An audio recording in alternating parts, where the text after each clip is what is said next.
રામ વર્ણન જ્યારે થઈ રહ્યું હોય, રામો રાજમણિ સદા વિજયતે રામમ રમેશમ ભજે રામેણાભિયતા નિશાચર ચમો રામાય તસ્મૈ નમઃ. રામાન નાસ્તિ પરાયણમ પરતરમ રામસ્ય દાસોસ્મ્યહમ. રામે ચિત્તલય સદા ભવતુ મે ભો રામ મામ ઉદ્ધર. કે હે રામ, મારો ઉદ્ધાર કરો. અને એ જ ઉદ્ધાર કરવાની વાત જ્યારે રામ કથા આપણે શ્રવણ કરતા હોઈએ ત્યારે સુંદર મજાનો એક કેવટ પ્રસંગ એ રામાયણની અંદર આપણને જોવા મળે. ત્યાં કેવટ એ ભગવાન રામચંદ્ર પ્રભુને કહે છે, વિનતી કર રહે હૈ કિત્તી दूरे पि श्रुत्वा भवदीय कीर्तिम कर्णौ च तृप्तौ न च चक्षुषी में. दूर से आपकी कीर्ति का श्रवण किया है. भवदीय कीर्तिम कर्णौ च तृप्तौ न च चक्षुषी में. कि आपकी कीर्ति का श्रवण करके कान तो तृप्त हो गए, किंतु आपके दर्शन किए बगैर हमारे नेत्र अतृप्त है.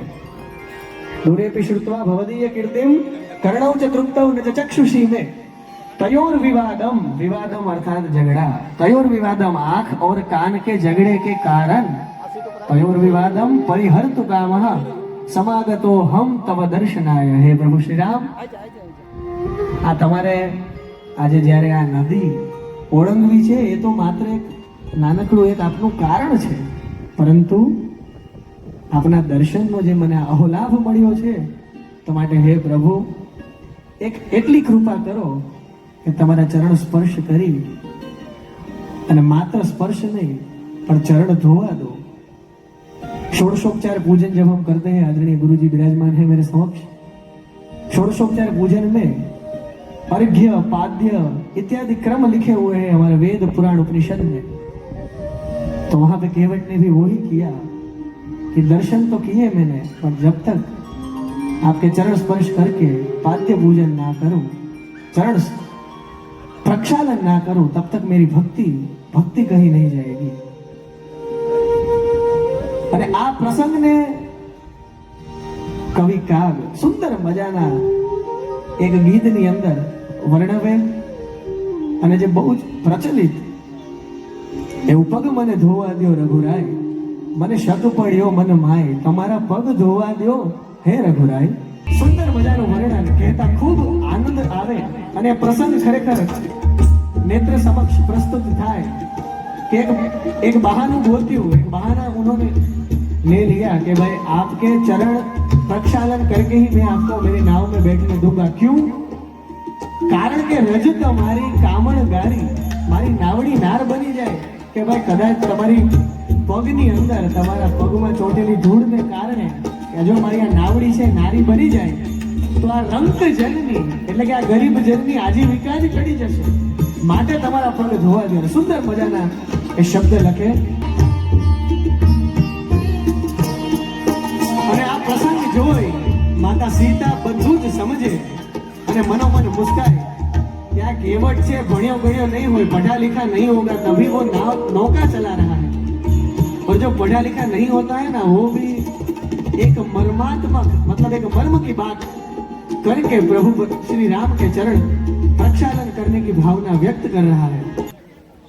कि राम भगवान ना तो आपने सुंदर मजाना गुणानुवाद करिया, वर्णन करिया, प्रभु श्री राम के गुणानुवाद किए, वर्णन किए, सीता माता का कुछ वर्णन नहीं.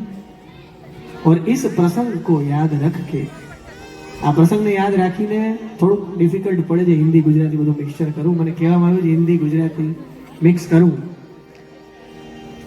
સુંદર મજાના સીતાજીના વર્ણન નિમિત્તે અને આપણે ગુજરાતનું તો એ ખરેખર એમ કહેવાય કે ગુજરાત ભૂમિની એક વિશેષતા છે કે કોઈને કંઈક કહેવું હોય, પ્રસ્તુત કરવું હોય, ભગવાનની ભક્તિ કરવી હોય, નવ પ્રકારની ભક્તિ બતાવી. શ્રવણમ કીર્તનમ વિષ્ણુ સ્મરણમ પાદ સેવનમ અર્ચનમ વંદનમ દાસ્યમ સખ્યમ આત્મનિવેદનમ.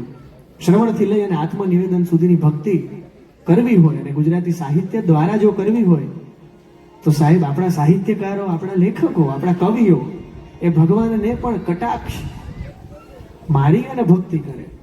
તો એવું જ એક સુંદર મજાનું એ ગીત દયાના સાગર થઈ કૃપા રે નિધાન, કરુણા નિધાન થઈ છોને ભગવાન કહેવડાવો, પણ રામ તમે સીતાજીની તોલે તો ના આવો.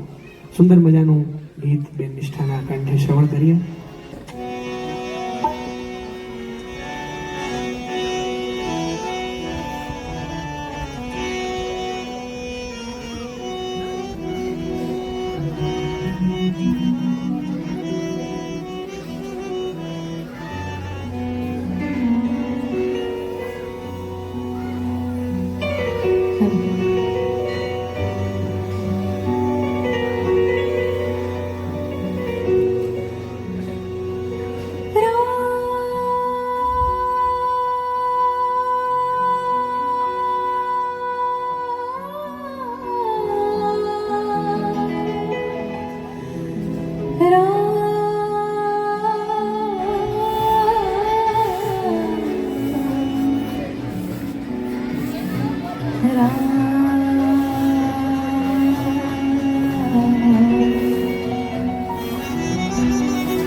દયાના સાગર થઈને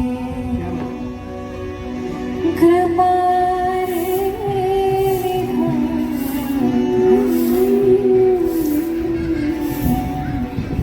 છોને ભગવાન કેવરાવો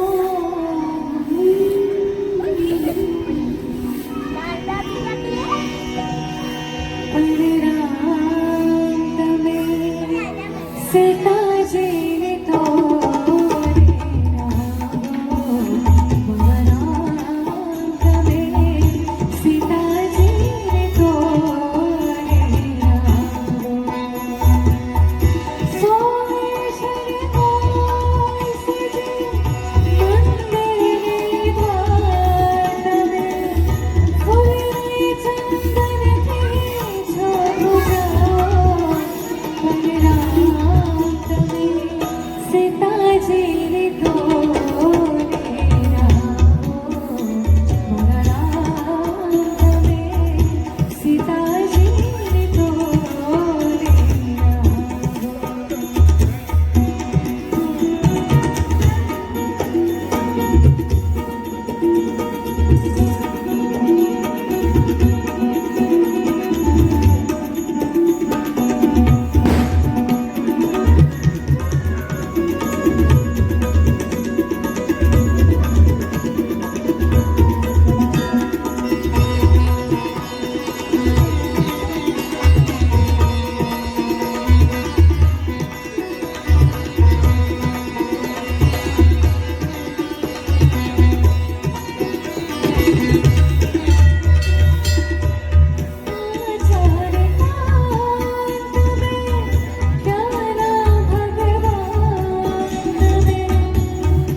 તમે સીતાજીને તોરે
हर्ष माथा